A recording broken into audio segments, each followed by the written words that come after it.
दिल्ली में कल 1568 positive case आए थे, जो पॉजिटिविटी थी 2.14%।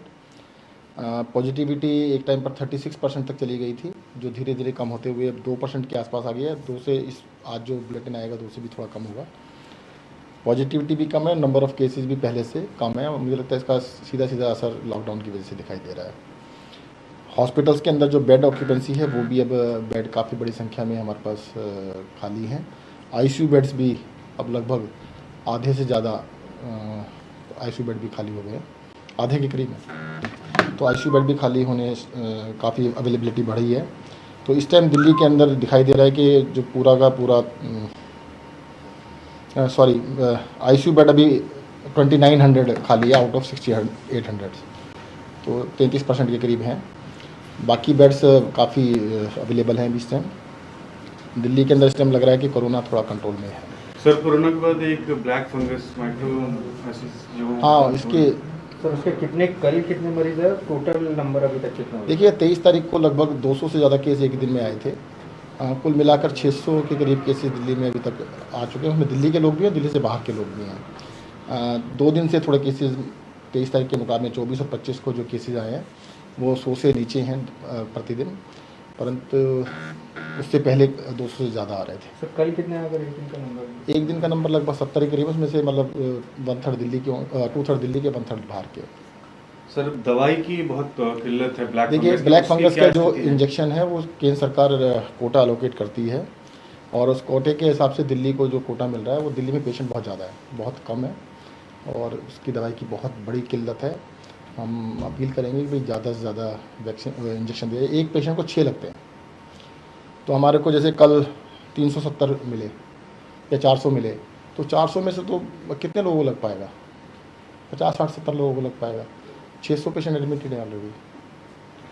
सर, क्या फिर इंतजाम आप लोग कर रहे हैं? कारण 3 हॉस्पिटल तो बना दिए हैं जहाँ पे इनका इलाज नहीं, देखिए इलाज कर रहे हॉस्पिटल हैं, भी सर्जरीज भी कर रहे हैं। दिल्ली के अंदर तो बहुत सारे अस्पतालों के अंदर पेशेंट एडमिट हैं, प्राइवेट के अंदर भी, सरकारी के अंदर भी। समस्या बस ये जो इंजेक्शन है इसकी समस्या बहुत बड़ी समस्या है, बिल्कुल भी अवेलेबल नहीं है।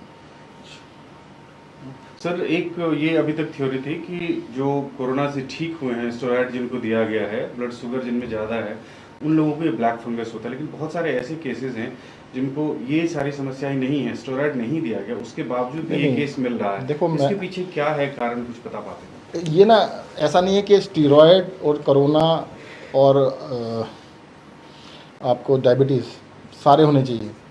अगर आप डायबिटिक हैं और कोरोना है, स्टीरॉयड नहीं भी दिए तो भी आप रिस्क पे है। स्टीरॉयड देने से 2 चीज़ें होती हैं, आपका शुगर लेवल शूट अप करते हैं और इम्यूनिटी कम होती है।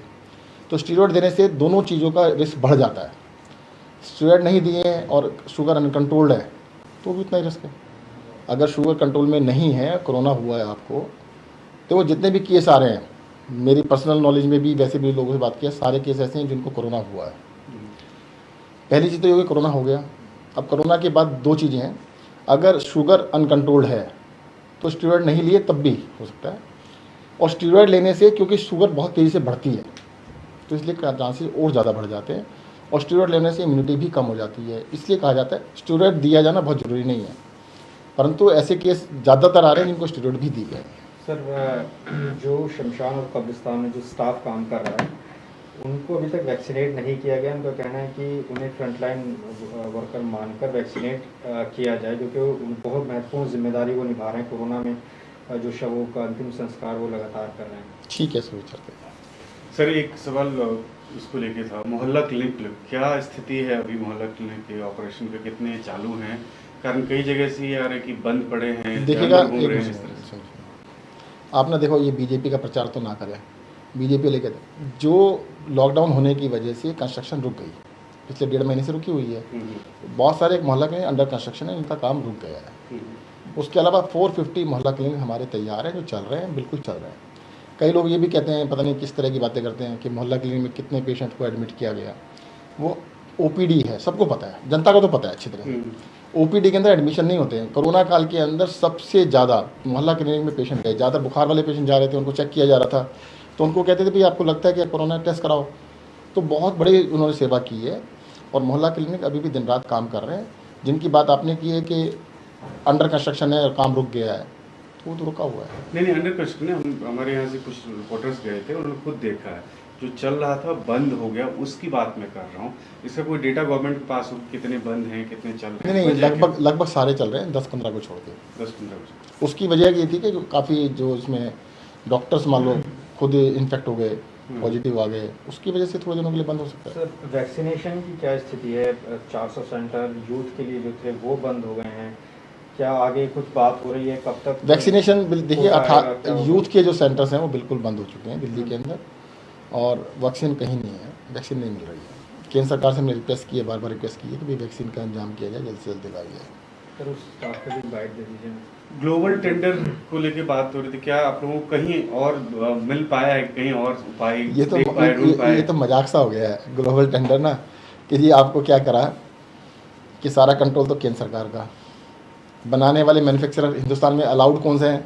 कोवैक्सीन, कोविशील्ड और तीसरी स्पुतनिक, सब देंगे केंद्र सरकार की मर्जी से। कहते ग्लोबल टेंडर कर लो। अगर ग्लोबल टेंडर में कोई कंपनी आ भी जाती, पहली बात तो उन्होंने मना कर दिया।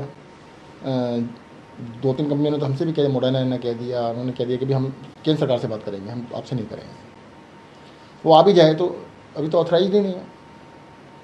ये तो क्या है कि अपनी जिम्मेदारी को दूसरी तरफ शिफ्ट करने वाली बात है कि उसको शिफ्ट कर दिया जाए कि ये आपने ग्लोबल टेंडर नहीं किया। तो पहले कैसे दे रहे थे बिना ग्लोबल टेंडर के? कोरोना भी, कोविशील्ड भी दे रहे थे, कोवैक्सीन भी दे रहे थे, अब ग्लोबल टेंडर कर लो, उन्हीं से ले लें, मतलब ग्लोबल टेंडर करके उन्हीं से ले लें फिर। सर आईएमए की डेटा के हिसाब से टोटल 513 डॉक्टर्स की डेथ हुई है सेकेंड वेव में, जिसमें से 103 दिल्ली के हैं, तो उसके लिए देखिए बिल्कुल दुखद है कि इस मैं तो कहता हूँ डॉक्टर क्या किसी की भी डेथ होना बहुत ही दुखद है। दिल्ली के अंदर जो ये वाली वेव चल रही है, इस वेव में 10,000 से ज़्यादा लोगों की डेथ हुई है, तो एक भी डेथ नहीं होनी चाहिए थी। बहुत ही दुर्भाग्यपूर्ण है, देश में भी बहुत ज़्यादा डेथ हुई है इस पर। सर डॉक्टर्स को लेकर कोई ऐसा डाटा है कि कितने लोग अलग से ऐसा डेटा नहीं है।